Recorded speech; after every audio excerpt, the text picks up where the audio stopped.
It sometimes feels like this readathon is just read as much as you possibly can, as fast as you can, but I still love it.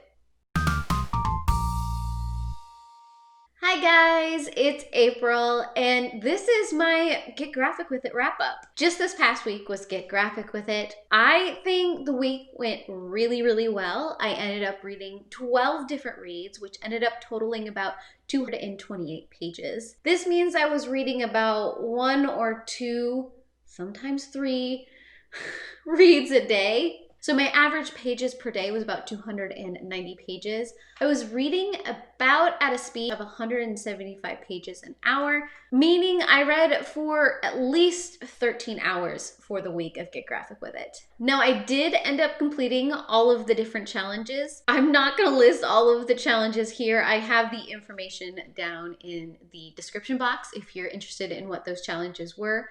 I did daily posts every day that kept people updated on what I read and what all of my totals were up to for page count, read count, and challenge count. But it's safe to say, reading-wise, the week went really well. I even went beyond my TBR list. If you want to see how each day did by itself, I did 2 vlogs for the week. I will link those down below and up above in case you are interested and just want a little finer detail on my thoughts on these reads. But otherwise, I'm gonna start from the smallest, shortest reads to the biggest reads just because that's how my pile is set up right here. So the first read I want to talk about is Girl from the Other Side, Volume 9.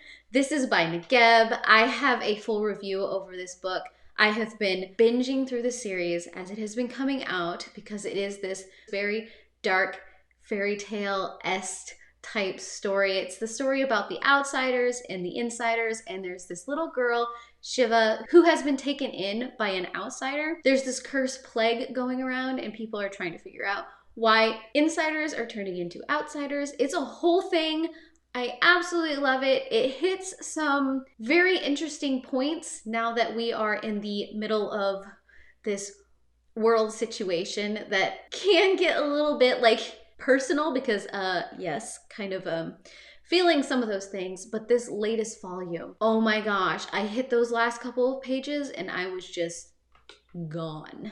So I highly recommend this. Next up is Sue and Tai-chan Volume 2. This is the story of an older kitten, Sue, whose house is overtaken by a younger kitten, Tai-chan. It's just their adventures as Tai-chan is slowly learning what it means to be a cat, and Sue relearning what it means to have a kitten around, and it's just so cute. If you are a cat lover, you will absolutely love this series. It takes place in the same universe as Fuku Fuku and Chi's Sweet Home. I love it. Now, not on my TBR for the week, but read nonetheless, is Ghosts by Raina Telgemeier. This is the story of Kat, whose younger sister Maya has cystic fibrosis.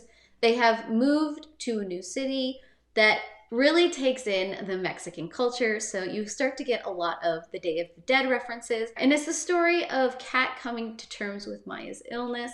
It has her coming to terms with her Mexican heritage, and it's just such a sweet story. It hit me in so many different places, just what these girls are dealing with at such a young age, and just the way that the Mexican heritage is just brought into this book. Love it. Next up is all 8 issues of season 8 of Buffy.